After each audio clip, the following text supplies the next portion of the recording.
Ich bin der Nils, ich bin 46 Jahre alt, arbeite bei der GLS Bank und bin nebenberuflich Solateur. Bei der GLS Bank bin ich im sogenannten Customer Onboarding, heißt das. Also wenn Menschen über die Internetseite Konten eröffnen, das nicht vollautomatisch passiert, dann kommen diese Aufträge durch mein Team und wir organisieren dann, dass da eine Kontoeröffnung passiert. In der Solarfirma, das ist meine eigene Firma, da bin ich geschäftsführender Gesellschafter und wir planen, bauen, montieren Photovoltaikanlagen. Da mache ich alles.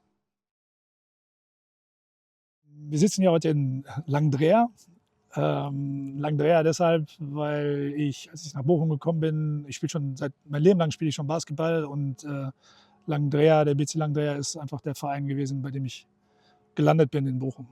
Wurde durch einen Kollegen hier hingebracht und wir sitzen hier in der Nähe von der Turnhalle. Das ist einfach eine Konstante für mich in Bochum. Also ich komme eigentlich aus Mahl, hier ein bisschen ein Stück im Norden. Ich bin damals zum Studium nach Bochum gegangen, weil einfach der öffentliche Nahverkehr von Mahl nach Bochum nicht so gut war. 1,5 Stunden Fahrt oder fast 2 Stunden von Tür zu Tür. Nimmt viel vom Tag weg. Ähm, und dann habe ich mir in Bochum eine Wohnung gesucht und bin seitdem halt in Bochum. Also ich kenne Bochum als Baustelle, ja. Als ich die ersten Male nach Bochum gekommen bin mit der Bahn, so um hier einkaufen zu gehen oder so, dann war einfach da wurde die U-Bahn gebaut am Bahnhof. Das war einfach eine riesen Baustelle. Und dann ist die Baustelle, die wandert durch die Stadt. Wir haben immer eine Baustelle. Also ist auch keine Veränderung eigentlich. Ne? Du bist vorne fertig, fängst hinten wieder an. Aber ich finde, charakterlich hat sich Bochum nicht geändert.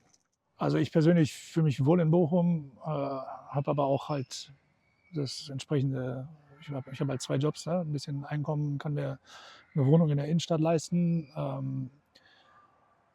Grundsätzlich finde ich, also es gibt viele Menschen mit vielen Ideen in Bochum. Da gibt es große Hürden, dass die Stadt, also wirklich die Stadtverwaltung zulässt, dass diese Ideen umgesetzt werden. Äh, Ich bekomme immer nur mit, dass irgendwo illegale Partys stattfinden müssen, weil keine Räume da sind, damit die Kiddies feiern können. Und ansonsten fände ich klasse, also Bochum baut echt viele Büros. Ja. Wir haben viel zu viel leerstehenden Büroraum und irgendwie ähm, eine, eine, eine viele Flächen, wo sich irgendein Dienstleistungsgewerbe ansiedeln soll, was es einfach nicht geben wird. Also weil man versucht es ja seit 30 Jahren, das kommt einfach nicht. Baut Wohnungen. Ist, das fände ich persönlich schön. Ich muss zwar beruflich Auto fahren, aber eine verkehrsberuhigte Innenstadt, großartig. Anstatt versiegelte Plätze zu bauen, Parks, also zumindest Bäume und irgendwie was Schatten wirft und auch vielleicht keine Pflastersteine, sondern irgendwie was anderes, was offen ist, wo was wachsen kann.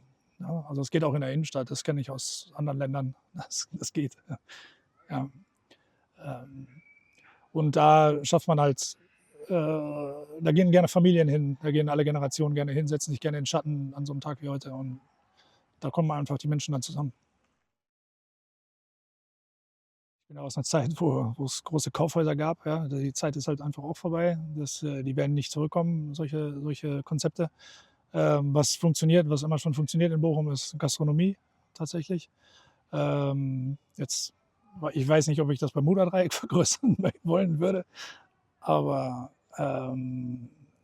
ich kann mir schon vorstellen, dass da irgendwie dass wir uns fehlen Live-Musikbars, ne? Und irgendwo halt wieder Orte, wo Leute zusammenkommen und ordentlich Spaß miteinander haben.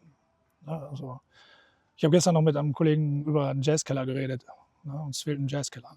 Sowieso fehlen Jazzkeller. Mit einem Comicheft aufgewachsen, wo man 'n Quadratmeter Dschungel kaufen konnte früher. Irgendwie gab's so Aktionen.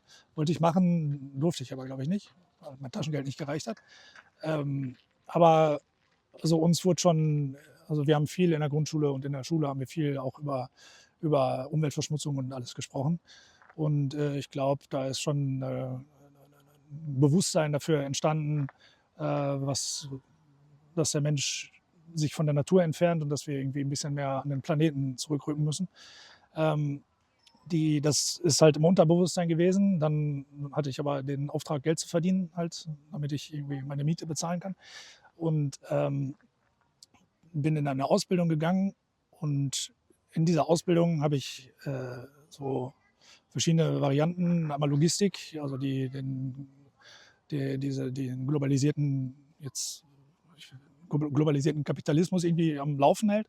Und danach habe ich in einem Unternehmen gearbeitet, die den Kapitalismus machen, einfach, ne? Die unfassbar günstig in China Produkte einkaufen und die für ein Vielfaches von dem Einkaufs- und Lagerpreis und den Geschirrungskosten hier bei eBay verkaufen. Und alles anonym, alles nur noch, also so, nur ein Lager halt. Ne? Und das war so sinnentleert, diese Aufgabe für mich. Das ist meine persönliche Meinung. Ne? Ich weiß nicht, ob es den Laden noch gibt. Ähm, aber das war so sinnentleert, dass ich nach Abschluss dieser Ausbildung gedacht habe, ich muss irgendwas Faires, Grünes oder sowas machen.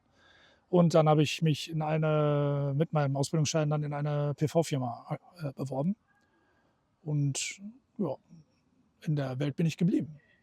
GLS Bank, halt, die habe ich durch die Gründung meiner Firma quasi erst kennengelernt.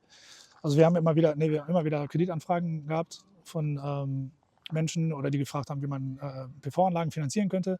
Und dann haben wir halt in Bochum diese Bank, und da haben wir die Leute schon auch dahin geschickt, ohne dass wir Provision dafür bekommen haben. Aber richtig kennengelernt habe ich die GLS Bank dann erst, als wir unser Firmenkonto gründen wollten. Oder eröffnen wollten, nicht gründen.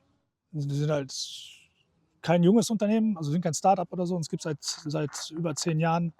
Und wir machen Planung, Montage von Photovoltaikanlagen, einfach in Kooperation mit Elektrofachfirmen und Ingenieurbüros. Und eine Gruppe von, also es ist schon ein gewinnorientiertes Unternehmen derzeit, und wir sind aber eine Gruppe von Leuten, ähm, die den menschlichen Aspekt von Arbeit halt vor allem irgendwie im Auge haben, und wir versuchen, ähm, also wir alle haben Erfahrungen in irgendwelchen toxischen Unternehmen gemacht, wo Auszubildende angeschnauzt werden die ganze Zeit und irgendwie nur Mistarbeit machen müssen. Da sind wir lang weg von, und das ist auch nicht die Zukunft von Unternehmen. Und da arbeiten wir hin, dass wir äh, eine ordentliche Teilhabe für alle haben. Ich bewege mich halt in einer Bubble, und an den Grenzen dieser Bubble, da, da merkt man schon, dass da die, die persönlichen Grundsätze sich verhärtet haben. Einfach, ne? Würde ich aber aus meiner Sicht, meine Grundsätze und die Grundsätze meiner Bubble würde ich auf jeden Fall aber da vehement vertreten. Ja. Weil das, außerhalb der Bubble sind halt Leute laut geworden, die nicht laut sein dürfen. Einfach. Die dürfen von mir aus reden, ja, aber nicht machen, was sie vorhaben.